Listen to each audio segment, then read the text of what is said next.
Құрметті тыңдарман, біздің видео сабақтарымызға қош келіпсіздер. Мұнда Ибн Халдунның Мұқаддима кітабы түсіндірілуде. Мұқаддима кітабы орта ғасырдағы әлеуметтік жағдайлар, әлеуметтік ғылымдар, билік пен өкімет, қоғам мен адамзат, қоғамның даму жайлы мәселелерді егжей-тегжейлі түсіндіріп жатқан болатын.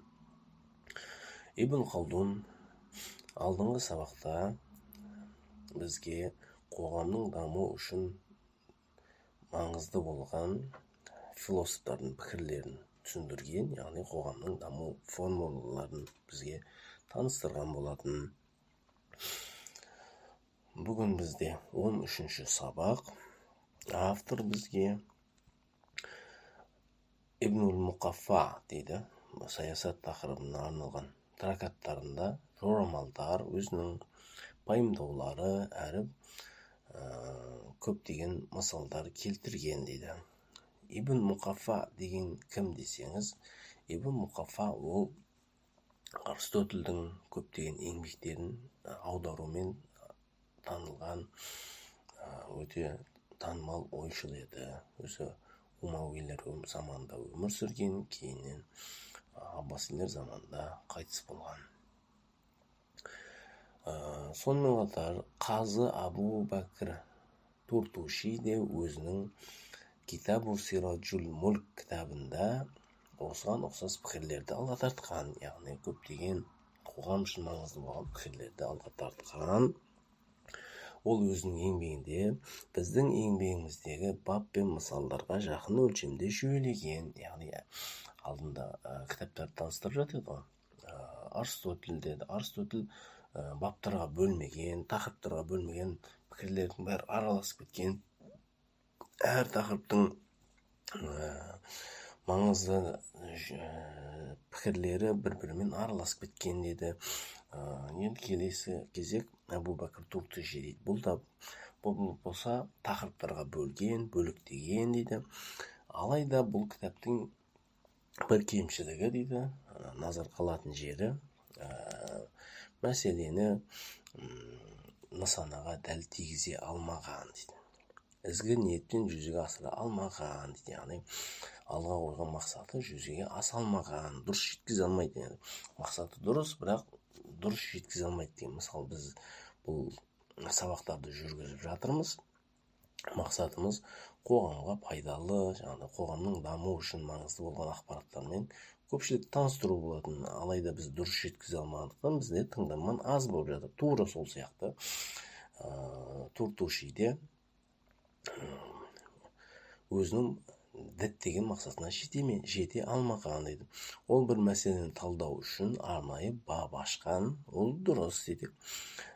Бап ашып кіріскенмен көптеген хикаялар мен риуаяттарды тексермей ала берген дейді. Яғни өзіне келген ақпараттардың рас немесе өтірік екенін тексермеген. Қазір бүгін таңдағы өзінің ғалым санайтын көптеген кісілердің еңбектерінде де көп түрлі тексерілмеген ақпараттар өріп жүр. Қазіргі ғылымға тиесілі кемшіліктердің бірі де осы. Ол өзі Бузуржмәһір мен Мубазанның сөздерін, үнді данышпандардың хикметті сөздерін, сонымен қатар Даниял алейхиссаламның сөздерін, Хермес сияқты басқа да ұлы тұлғалардың сөздеріне тиесілі әңгімелерді келтіріп өткен дейді. Соларға қатысты хикаяларды келтірген, алайда ақпараттың жету жолын, рас екенін, өтірік екеніне мән бермеген дейді. Алайда бұл сөздердің қаншалықты сенімді екендігін тексермей, табиғи дәлелдер аясында түсіндіріп бермеген. Бұл еңбек көбіне танымдық мақсатта бағытталған тақырыптарға ұқсап, тек риуаяттар жинағы болып қалған. Яғни пәленше айтты, түгеншенің мындай хикаясы бар деп келтіре берген. Бұл еңбек өзіне сенімді бола тұра мақсатына жете алмаған. Бұны бір нәрсені мақсат еткен кісіге ұқсатуға болады дейді. Бір кісі бір нәрсені жету үшін мақсат етті, бірақ жете алмай қалған кісі сияқты дейді.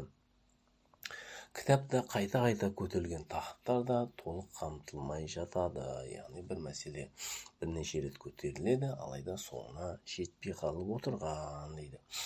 Енді бұл автор бұларды көрсетіп жатқан себебі оқырман, құрметті оқырман дейді.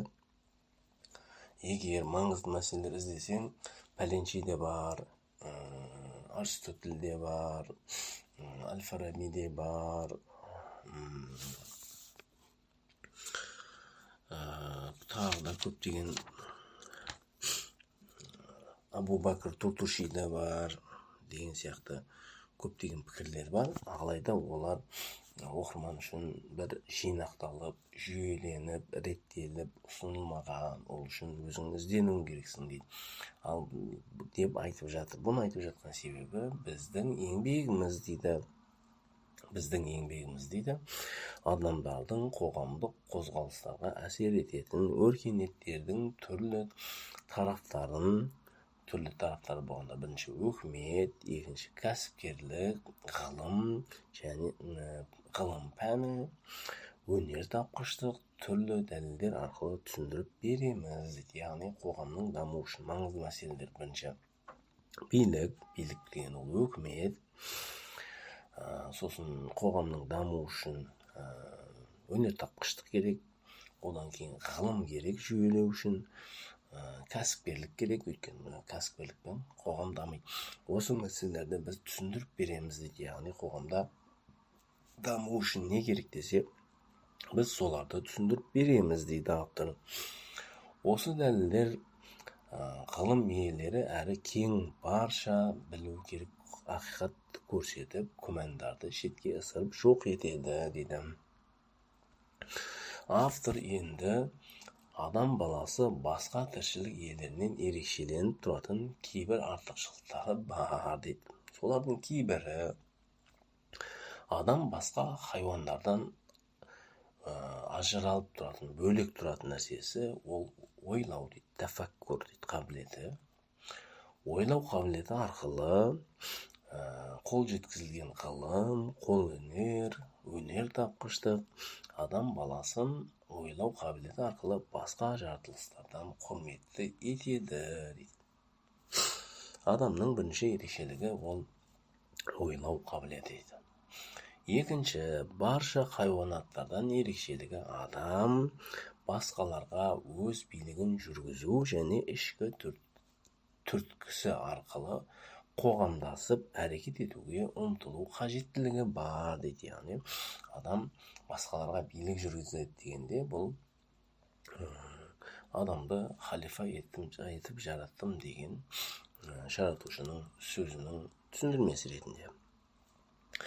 Ал ұжымдасу, бірлесу, басқа да жануарларда бар ғой, мысалы аралар, құмырсқалар табиғатта бірлесіп әрекет ететін дейтін болсаңыз, бұл қабілет олардың ойлау мен пайымдау арқылы емес, бәлкім илһам арқылы пайда болады. Яғни адамдар біріге алса, бір тұжырымға біріге алса, қоғамдасып өмір сүреді дейді.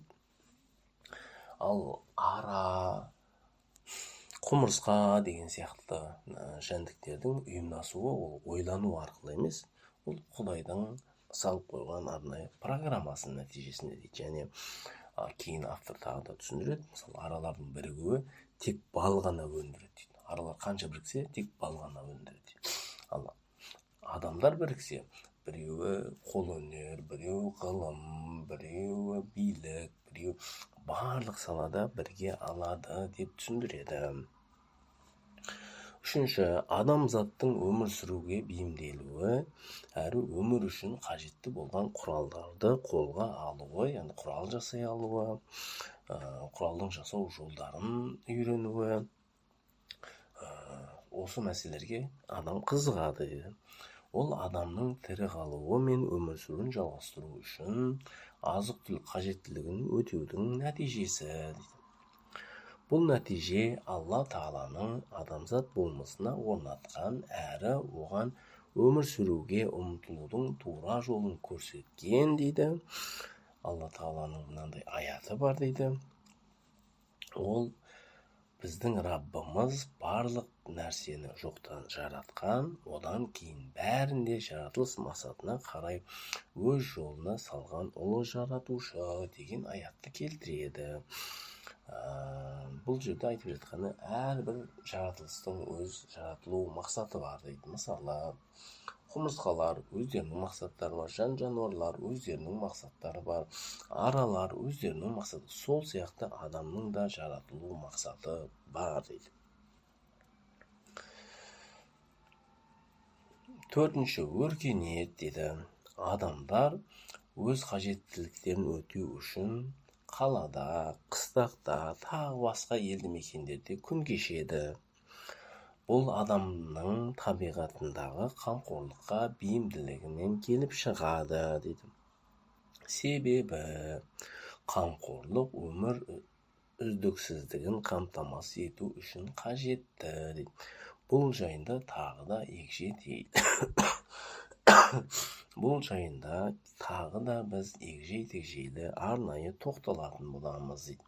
Енді бұл төртінші мәселе, бұл өркениет екен. Өркениеттер, яғни қажеттіліктен туындайды. Адамдардың өмір сүру үшін туындайды. Қазіргі техника, ойбай ғылым дамып кетті ғой, ойбай пәлен жақта техника дамып кетті ғой десе, ол айтады, жалпы ғылым, техника, өркениет бұл адамзаттың қажеттілігінен туындаған мәселе дейді. Сосын бұл өркениеттерді екіге бөледі өркениет дейді. Біріншісі көшпелі, екіншісі отырықшылық мәдениеті дейді. Бұл туралы біз келесі сабақта тоқталамыз. Одан кейін біз түрлі ғылымдар туралы тұжырымдарды таныстыруды бастаймыз.